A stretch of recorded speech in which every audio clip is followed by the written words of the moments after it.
Good morning all. Today I am going to again carry on that chapter that we left in the last class, queries in SQL. Last class में हमने curies पढ़ा था और उसी chapter को मैं आज आगे कंटिन्यू कर रहा हूँ। कुछ टॉपिक्स लेफ्ट, कुछ टॉपिक रह गए थे, तो आज हम पढ़ेंगे क्यूरीज में कुछ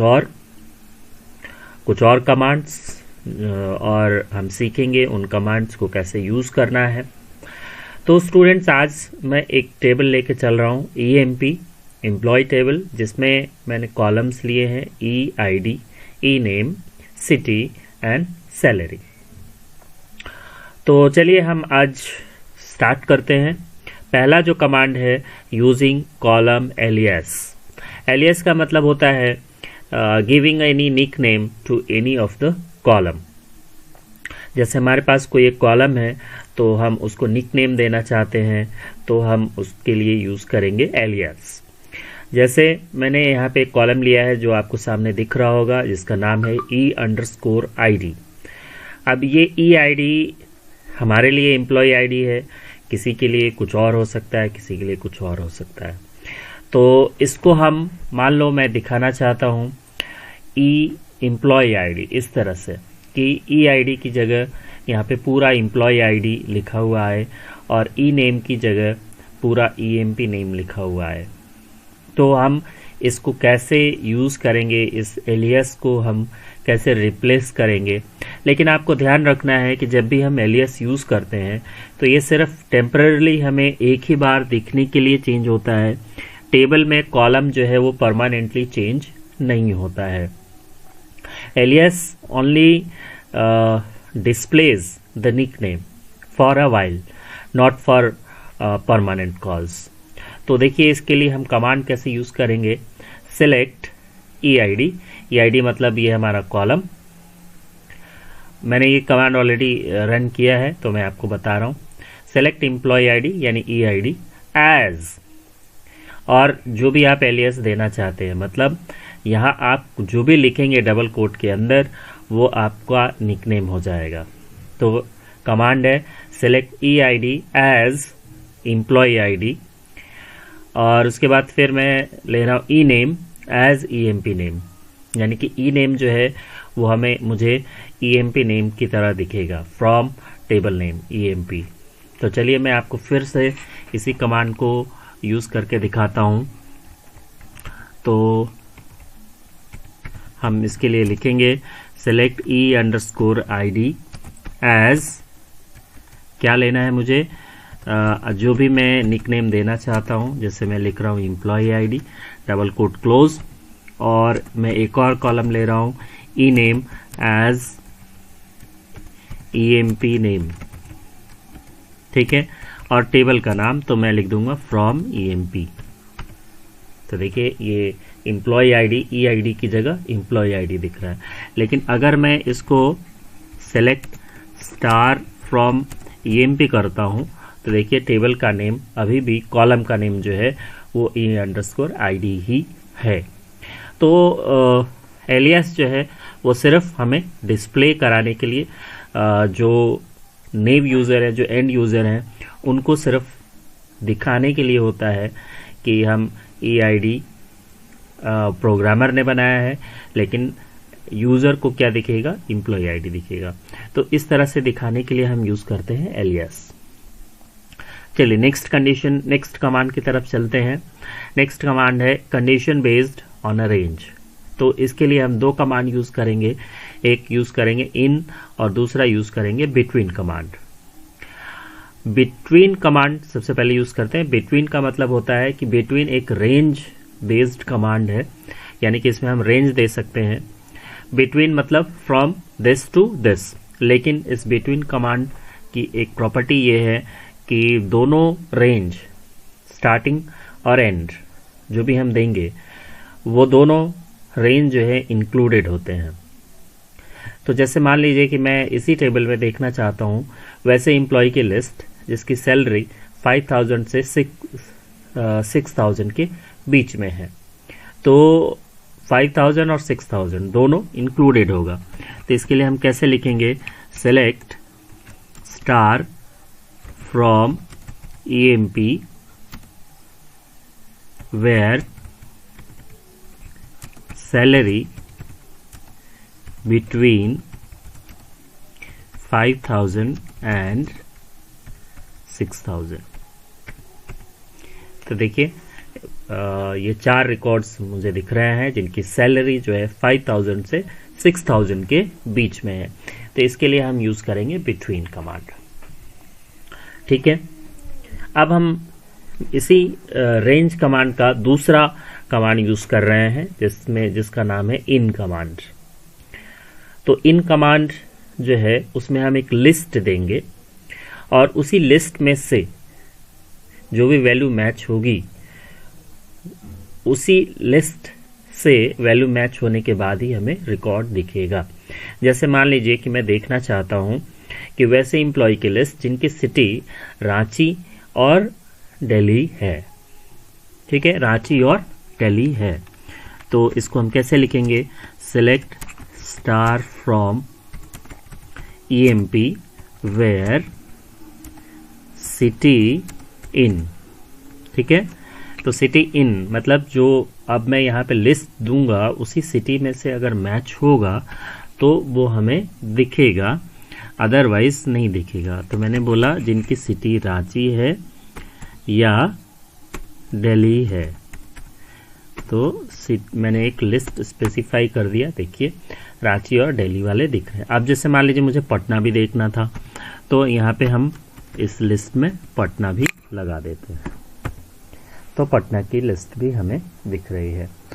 ठीक है, अब इसी बिटवीन और इन के साथ हम नॉट कमांड भी लगा सकते हैं, जैसे नॉट बिटवीन या नॉट इन। तो जैसे मान लीजिए कि मैं इसके साथ लगा देता हूं सिटी नॉट इन, तो ये पूरा उल्टा हो जाएगा, मतलब कि जो इस लिस्ट में से बिलोंग नहीं करते हैं। तो हमें रिजल्ट क्या मिलेगा? पलामू। ठीक है, सिटी नॉट इन। तो देखिए ये 2 पलामू वाले हैं और इस सिटी की जो लिस्ट मैंने दी थी इस सिटी में से वो इसको इग्नोर कर देगा और जो इस सिटी की लिस्ट में नहीं है वो वाले लिस्ट दिख जाएंगे।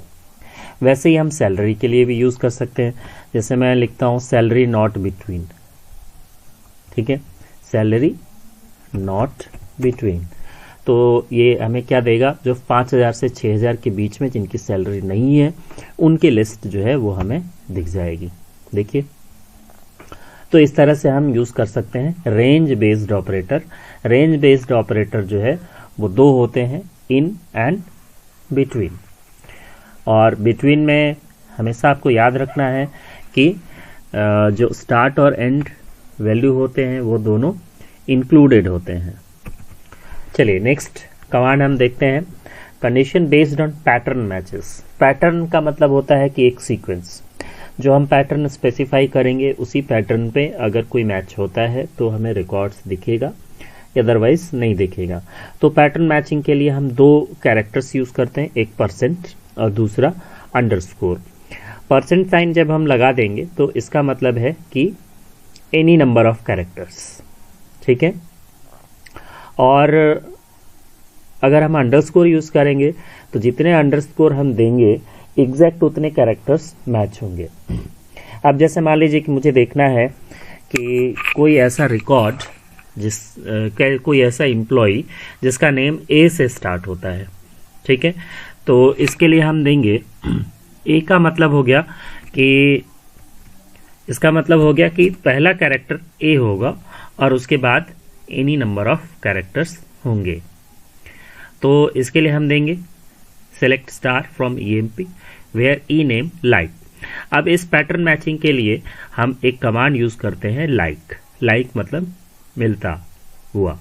जैसा कि आप लाइक का मीनिंग समझ सकते हैं कि लाइक का मतलब क्या होता है कि वेयर ई नेम लाइक, और लाइक के साथ हम देंगे डबल कोट में %A, मतलब कि एनी नंबर ऑफ कैरेक्टर्स हो सकते हैं और ए से स्टार्ट होता है। ठीक, और इसको यही कर देंगे। देखिए तो एक ही नेम है आदित्य। अब मान लीजिए कि मुझे देखना है आर से कितने स्टार्ट होते हैं, तो मैं दे देता हूं आर। तो आर से स्टार्ट होने वाला कोई भी नेम नहीं है। देखते हैं, मैं लिख देता हूं select star from EMP, R से स्टार्ट होने वाले नेम तो हैं, तो इसको हम उल्टा कर देते हैं, आर और परसेंट। तो देखिए आर मतलब पहला कैरेक्टर आर है, उसके बाद एनी नंबर ऑफ कैरेक्टर्स है, तो ये स्टार्ट हो गया। ये हमें दिख रहा है सारे आर से स्टार्ट होने वाले नेम। यहाँ परसेंट ए में क्या हुआ कि कोई भी ऐसा एनी नंबर ऑफ कैरेक्टर और जो ए से एंड होता है, तो ए से एंड होने वाला पहला एक ही कैरेक्टर था, एक ही नेम था आदित्य, जो ए से एंड हो रहा था, तो वो हमें दिखा। अब मान लीजिए कि मुझे देखना है कि आर कोई ऐसा नेम जिसमें 3 कैरेक्टर हैं और आर से स्टार्ट होता है, तो इसके लिए हम देंगे लाइक मतलब 3 ही कैरेक्टर हमें चाहिए, तो आर पहला कैरेक्टर हो गया, उसके बाद 2 अंडरस्कोर हम दे देंगे, तो देखिए ये दिखाएगा राज। ठीक, तो इसके लिए हम कमांड यूज कर रहे हैं लाइक कमांड, और 2 हम स्पेशल कैरेक्टर यूज कर रहे हैं, परसेंट और अंडरस्कोर। परसेंट हम तब यूज करेंगे जब हमें एनी नंबर ऑफ कैरेक्टर्स को यूज करना है, और अंडरस्कोर हम तब देंगे जब हमें नंबर ऑफ कैरेक्टर्स को फिक्स्ड करना है। जैसे मैंने 2 अंडरस्कोर दिया, तो इसका मतलब पहला कैरेक्टर आर होगा, उसके बाद 2 कैरेक्टर्स होंगे, तो दोनों कैरेक्टर्स कुछ भी हो सकते हैं, तो यहाँ पे मैंने दे दिया आर। अब यहाँ पे अगर मैंने परसेंट यूज किया होता तो क्या होता, उसके बाद एनी नंबर ऑफ कैरेक्टर्स आते, लेकिन हमने पहले ही कंडीशन दिया था कि नेम में 3 कैरेक्टर होंगे, पहला कैरेक्टर आर होगा और उसके बाद any number of 2 number of characters exact होंगे, तो मैंने दिया 2 अंडरस्कोर साइन। आई होप कि डिफरेंसेस क्लियर है, मतलब हम परसेंट कब यूज करेंगे और अंडरस्कोर हम कब यूज करेंगे। चलिए नेक्स्ट टॉपिक है हमारा एसक्यूएल कंस्ट्रेंट। कंस्ट्रेंट का मतलब होता है कंडीशन। तो कंस्ट्रेंट कितने हो सकते हैं एसक्यूएल में? पहला कंस्ट्रेंट होता है not null, default, unique, check, primary key and foreign key. तो इन सभी को हम यूज करना सीखेंगे। सबसे पहले हम देखते हैं नॉट नल। अब नॉट नल का काम क्या है? जैसे अगर हमें किसी कॉलम को कंपलसरी बनाना है, जैसे आप ऑनलाइन फॉर्म भरते हैं, कुछ नेम्स कुछ कॉलम के आगे रेड एस्ट्रिक आ जाता है, रेड कलर का स्टार लग जाता है, इसका मतलब कि वो कॉलम कंपलसरी है, उस कॉलम की वैल्यू को हमें फिल करना मस्ट है। तो अगर हमें अपने किसी कॉलम को फिक्स करना है कि उसमें नल वैल्यू नहीं डाल सकते हैं, तो उसके आगे हम नॉट नल लगा देंगे। जैसे अब मैं एक टेबल क्रिएट कर रहा हूं, और ये नॉट नल जो है हम कब डिफाइन करेंगे? जब हम टेबल बना रहे होते हैं, तभी हमें जिस कॉलम को नॉट नल यानी कि जिस कॉलम में नल वैल्यू अलाउ नहीं करना है, तो उस कॉलम को हम नॉट नल स्पेसिफाई कर देंगे। ठीक है, अब जैसे मैं बना रहा हूं क्रिएट टेबल कस्टमर, ठीक है, और कस्टमर में मैं पहला दे रहा हूं CID, इसका डेटा टाइप में दे रहा हूं car 20। ठीक है, अब इसको मुझे देना है नॉट नल, यानी कि इसकी वैल्यू खाली नहीं हो सकती है क्योंकि ये प्राइमरी की होगा, तो यहाँ पे हम लिख देंगे नॉट नल इस तरह से। इसके बाद मैं दे रहा हूँ C name, customer name car 20। इतना ही सही हम ट्राई करते हैं, एंटर कर देता हूँ, तो देखिए ये टेबल क्रिएट हो गया। अब इसमें हम वैल्यू एक इंसर्ट करके देखते हैं, इंसर्ट इनटू कस्टमर, ठीक है, इंसर्ट इनटू कस्टमर वैल्यूज, और वैल्यूज मैं दे रहा हूं पहला C01, और कस्टमर का नाम मैं दे रहा हूं मान लो रतन। ठीक है, और एंटर कर देते हैं, तो देखिए एक इंसर्ट हो गया। अब मैं क्या कर रहा हूं कि मैं इसकी वैल्यू को खाली छोड़ देता हूं। ठीक है, तो वैल्यू को खाली हम पार्सली कैसे इंसर्ट करेंगे, जिस कॉलम में हमें वैल्यू इंसर्ट करना है उस कॉलम का नाम दे देंगे, और जिसमें हमें कॉलम का नाम, जिसकी वैल्यू हमें नहीं देना है उस कॉलम को हम खाली छोड़ देंगे। तो जैसे मैं दे रहा हूँ सी नेम, ठीक है, यहाँ पे मैंने कमांड लिखा insert into customer C name, यानी कि सी नेम वाले कॉलम में इंसर्ट होगा और सी आईडी में इंसर्ट नहीं होगा। तो और इसको मैं, इस वैल्यू को मैं डिलीट कर देता हूँ, इसका नाम मैं रख देता हूँ रतन टाटा। एंटर करते हैं तो देखिए ये एरर दे रहा है, C I D does not have a default value. इसका मतलब कि सी आई डी की वैल्यू की डिफॉल्ट नहीं है कोई, तो और ये नॉट नल है तो इसकी वैल्यू एंटर करना कंपलसरी है। तो इस तरह से एक कंस्ट्रेंट मैंने आपको बताया, नॉट नल। ठीक, अब नेक्स्ट हम देखते हैं डिफॉल्ट। तो डिफॉल्ट के लिए फिर से हम एक दूसरा टेबल बनाते हैं। जैसे मान लो क्रिएट, आप कितनी टेबल्स में बना के दिखा देता हूं आपको, आप ऐसे ही सीख जाएंगे कि टेबल कैसे क्रिएट करना है। क्रिएट टेबल, मान लो मैं लिख रहा हूं स्कोर, या मैं देता हूं क्रिएट टेबल स्टूडेंट स्टड। यहाँ पे मैं दे देता हूँ आर नंबर कैर, या मैं आर नंबर दे देता हूँ int, comma S name, student name हो जाएगा कैर 20, और मैं दे रहा हूँ फी जो है, और फी की वैल्यू मान लो मैं दे देता हूँ डिफॉल्ट DEFAULT, डिफॉल्ट 0, ठीक है, यानी कि अगर किसी स्टूडेंट की फीस पता नहीं है तो डिफॉल्ट जो है वो 0। यहाँ पे देखिए कुछ एरर है, आप देखिए क्या एरर है, कोई सिंटेक्स मिस्टेक है। Create table stud r number int s name फी, अच्छा फी का मैंने डेटा टाइप नहीं दिया है तो ये दे रहा है error fee in default 0। Table create हो गया, ठीक। और अब हम इंसर्ट करते हैं रिकॉर्ड, और फी की वैल्यू को मैं खाली छोड़ दूंगा। इंसर्ट इनटू, टेबल का नाम है STUD स्टड, और इसमें मैं कॉलम स्पेसिफाई कर देता हूँ। कॉलम है पहला R number comma S name, ठीक, और फी है तो फी की वैल्यू को मैं छोड़ देता हूँ, फी की वैल्यू में इंसर्ट नहीं करूँगा। तो हमें देखना है कि फी की वैल्यू 0 वहाँ पे अपने आप आ जानी चाहिए।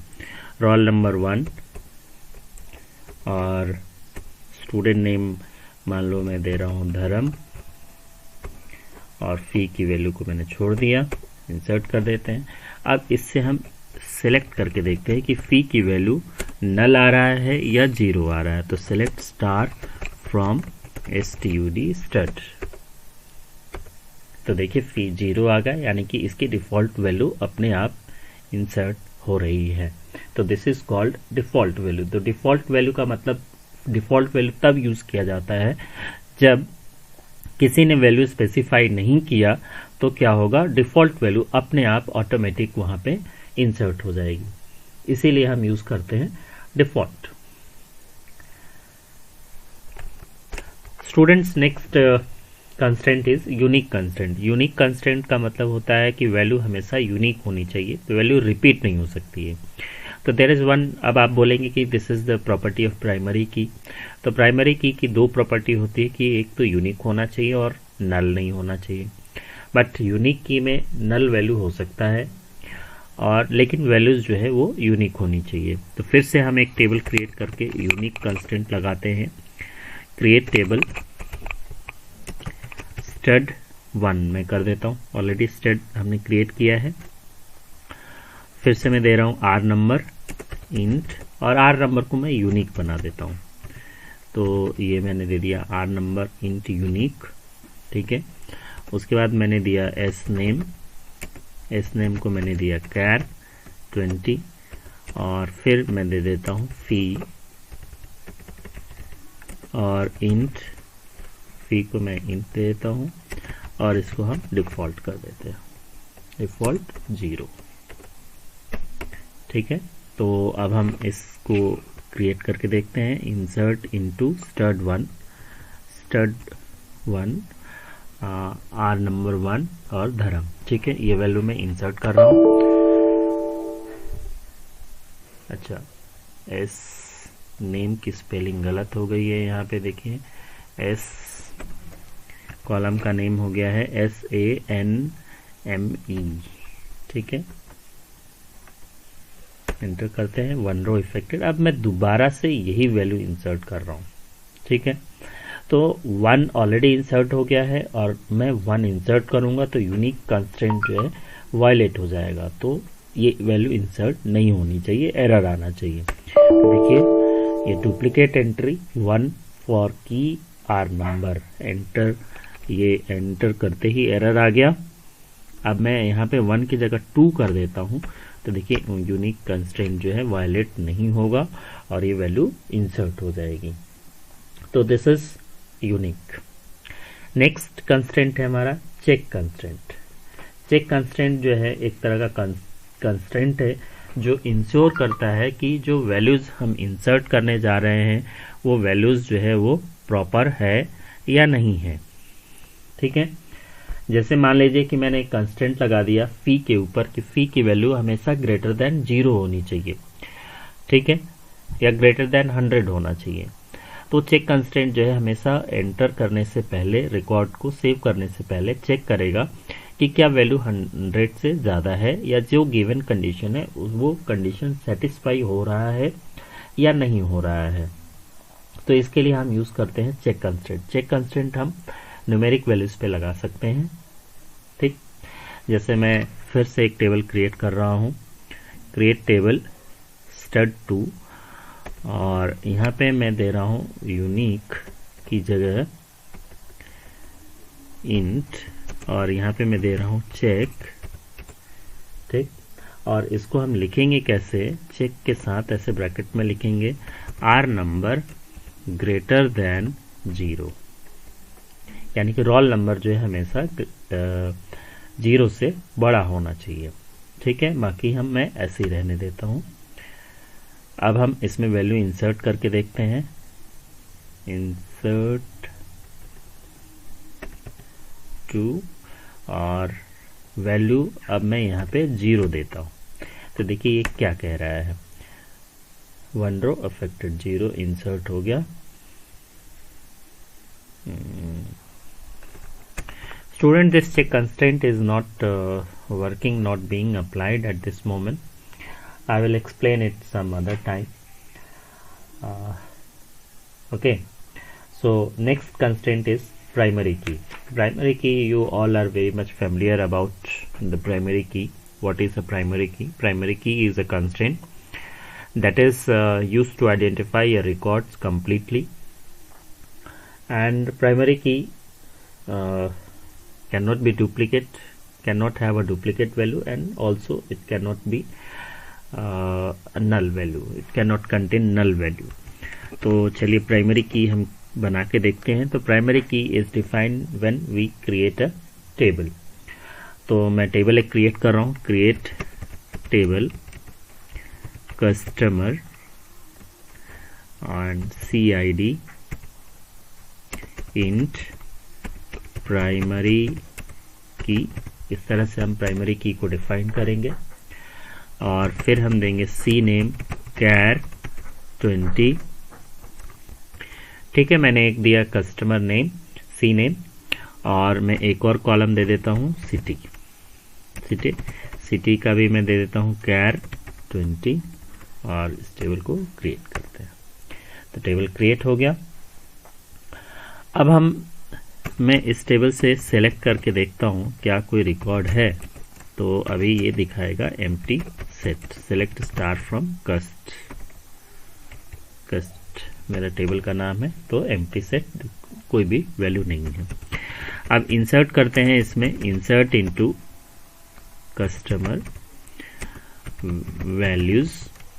कस्टमर मेरा इंटीजर है तो मैं इसको 1 दे सकता हूँ, और फिर मैं नाम दे रहा हूँ रमन, और सिटी में नाम दे रहा हूँ रांची। तो वन रो अफेक्टेड। अब मैं इसी को दोबारा फिर मैं इंसर्ट करने की कोशिश कर रहा हूँ, तो ये इंसर्ट नहीं होना चाहिए। देखिए नहीं हुआ, डुप्लीकेट एंट्री 1 फॉर प्राइमरी की, यहाँ पे एरर आ गया। तो इसका मतलब प्राइमरी की हमारा काम कर रहा है और डुप्लीकेट वैल्यू को प्रिवेंट कर रहा है कि डुप्लीकेट वैल्यू यहाँ पे एंटर नहीं हो सकती हैं। मैं फिर से देखिए दिखा रहा हूँ आपको, इसी वैल्यू को मैं एंटर कर रहा हूँ। कस्टमर आईडी 1 ऑलरेडी मैंने एंटर कर दिया है। अब मैं जब इस रिकॉर्ड को इंसर्ट कर रहा हूँ तो ये दे रहा है डुप्लीकेट एंट्री 1। ठीक है, अब मैं अगर इसको मैं चेंज कर देता हूँ, इसको मैं 2 कर देता हूँ, तो देखिए ये रिकॉर्ड इंसर्ट हो गया। अब मैं वापस इसको फिर से इंसर्ट कर रहा हूँ तो ये देखिए डुप्लीकेट एंट्री दिखा रहा है, यानी कि ये रिकॉर्ड ऑलरेडी एग्जिस्ट कर रहा है। ठीक है, तो नेक्स्ट है हमारा, नेक्स्ट इतने ही हमारे कंस्ट्रेंट थे। नेक्स्ट कंस्ट्रेंट है फॉरेन की, वो मैं बताऊंगा आपको नेक्स्ट क्लास में। फॉरेन की के लिए हमारे पास 2 टेबल होना चाहिए, so I will explain it in the next class. अभी मैं एक दूसरा आपको बता रहा हूँ, व्यूइंग द टेबल स्ट्रक्चर। अब जो हमारा टेबल बन गया उसका हम स्ट्रक्चर कैसे देखेंगे दोबारा, मैंने शायद पहली क्लास में बताया था, आज मैं फिर से आपको बता रहा हूँ। टेबल का स्ट्रक्चर का मतलब होता है कि जो हमने टेबल बनाया तो उस टाइम पे हमने कौन सा टेबल कॉलम लिया था, कॉलम का क्या डेटा टाइप लिया था, डेटा टाइप का साइज हमने क्या दिया था, ये सब अगर हम देखना चाहते हैं तो हम दोबारा कैसे देखेंगे। तो उसके लिए हम यूज करते हैं command DESC, this is describe command. Describe को हम शॉर्ट में लिखते हैं DESC, और टेबल का नाम, जैसे टेबल है मेरा कस्टमर, तो देखिए ये हमारा टेबल का स्ट्रक्चर दिख रहा है, CID, CNAME, सिटी, और डेटा टाइप हमें दिख रहा है नल, यानी कि कौन से कॉलम में नल हो सकता है, किस में नहीं हो सकता है। देखिए तो CID में नल नो है, इसका मतलब नल वैल्यू नहीं डाल सकते हैं।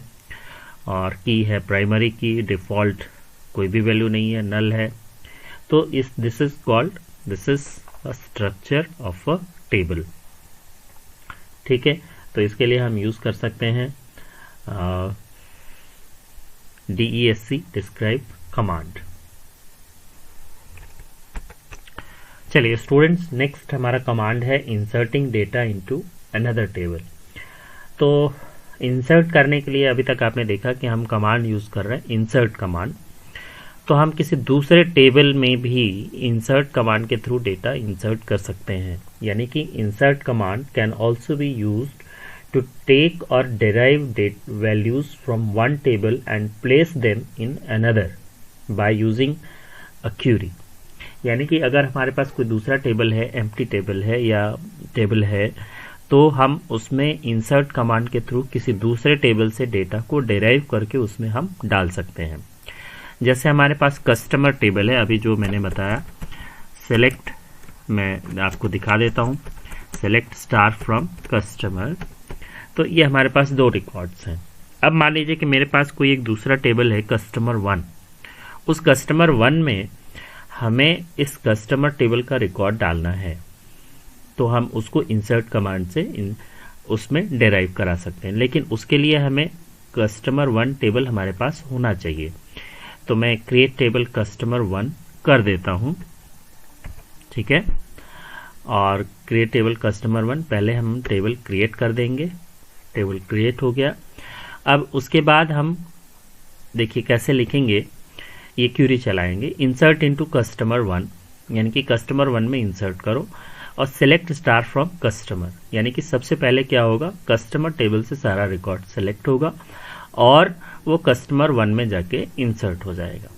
लेकिन इसके लिए आपको ध्यान रखना होगा कि दोनों टेबल का स्ट्रक्चर और कॉलम एक जैसे होने चाहिए, तभी ये कमांड्स एग्जीक्यूट होगा। तो इसको हम चला के देखते हैं। देखिए क्यूरी ओके, 2 रो अफेक्टेड। अब हम कस्टमर 1 से सेलेक्ट करके देखते हैं कि कस्टमर 1 में रिकॉर्ड इंसर्ट हुआ या नहीं। तो सेलेक्ट स्टार फ्रॉम कस्टमर 1 लिखेंगे। तो देखिए ये 2 रिकॉर्ड जो है कस्टमर से कस्टमर 1 टेबल में चले गए, यानी कि इंसर्ट हो गए। तो अगर आपसे कोई पूछे या कहीं आपकी ज़रूरत पड़े तो आप ये बता सकते हैं कि इंसर्ट कमांड को यूज़ करके हम दूसरे टेबल में रिकॉर्ड इंसर्ट करा सकते हैं, किसी भी दूसरे टेबल का। नेक्स्ट है हमारा मॉडिफाइंग डेटा इन टेबल। अगर हमें टेबल में डेटा को मॉडिफाई करना है तो क्या करेंगे। जैसे रमन, जिसकी कस्टमर आईडी है 1, उसकी सिटी रांची से दिल्ली करना है, तो हम क्या करेंगे। तो इसके लिए हम यूज करेंगे अपडेट कमांड। तो हम इसको लिखेंगे अपडेट, टेबल का नाम अपडेट कस्टमर 1 या customer set city equal to Delhi, यानी कि सिटी हमें क्या सेट करना है, दिल्ली। किसका सेट करना है, तो उसके लिए हम कंडीशन देंगे वेयर CID इक्वल टू 1। तो इसका मतलब क्या हुआ, अपडेट करिए किसको, कस्टमर टेबल को। सेट, क्या सेट करना है, सिटी इक्वल टू दिल्ली, यानी कि सिटी जो रांची है उसको दिल्ली सेट करना है। किसका सेट करना है, जिसका कस्टमर आईडी 1 है। तो और इसको हम एंटर कर देंगे। तो 1 रिकॉर्ड मैच, 1 चेंज। तो अब हम सेलेक्ट स्टार फ्रॉम कस्टमर करके देखते हैं। तो देखिए इसका हमने सिटी चेंज कर दिया। अब जैसे मान लीजिए कि कस्टमर 2 है, सी नेम जिसका रमन है और कस्टमर आईडी 2 है, उसका नेम मुझे रमन से रोहित करना है। तो हम क्या लिखेंगे, अपडेट कस्टमर सेट नेम। अब यहाँ पे मुझे नेम चेंज करना है, तो नेम का कॉलम क्या है, सी नेम है। तो सी नेम इक्वल टू हम क्या लिखेंगे, Rohit, where customer ID equal to 2। इसका मतलब क्या हुआ, अपडेट करिए किसको, कस्टमर टेबल को।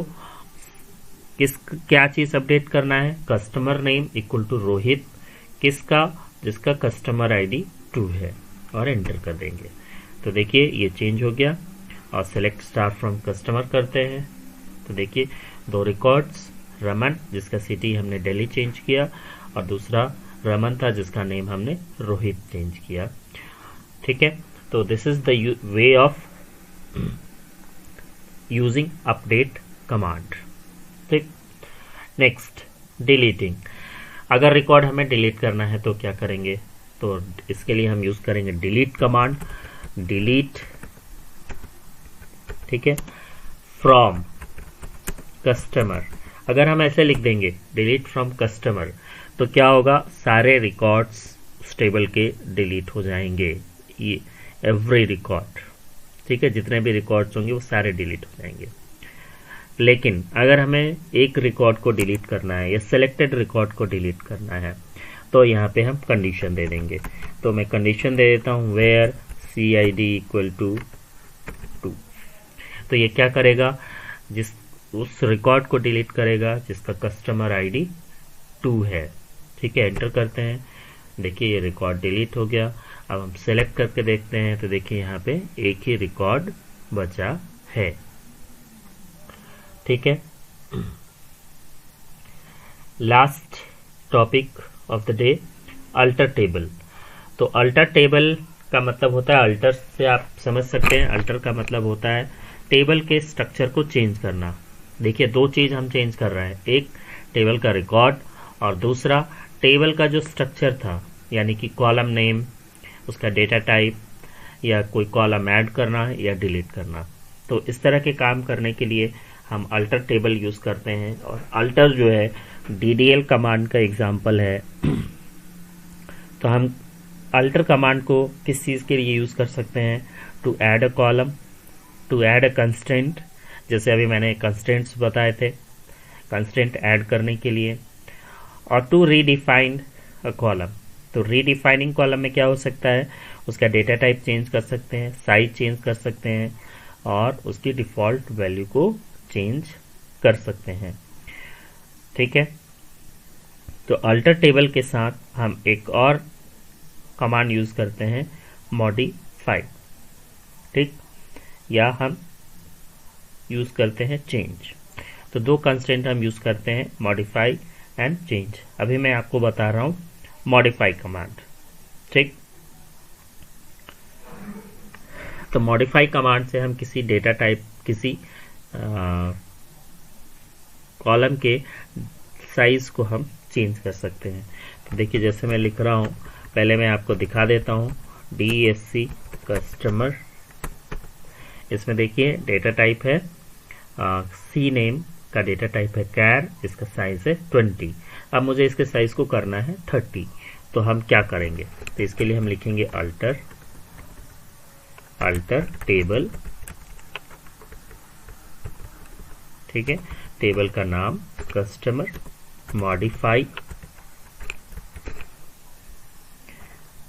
ठीक, मॉडिफाई किसको मॉडिफाई करना है, सी नेम को, सी नेम कैर और 30। ठीक, एंटर कर देते हैं। Query okay, 1 row affected. अब हम फिर से इसका डिस्क्राइब करके देखते हैं कि साइज चेंज हुआ या नहीं। देखिए, ये कैर जो है 20 था, ये 30 हो गया। ठीक है, this is the use of alter command.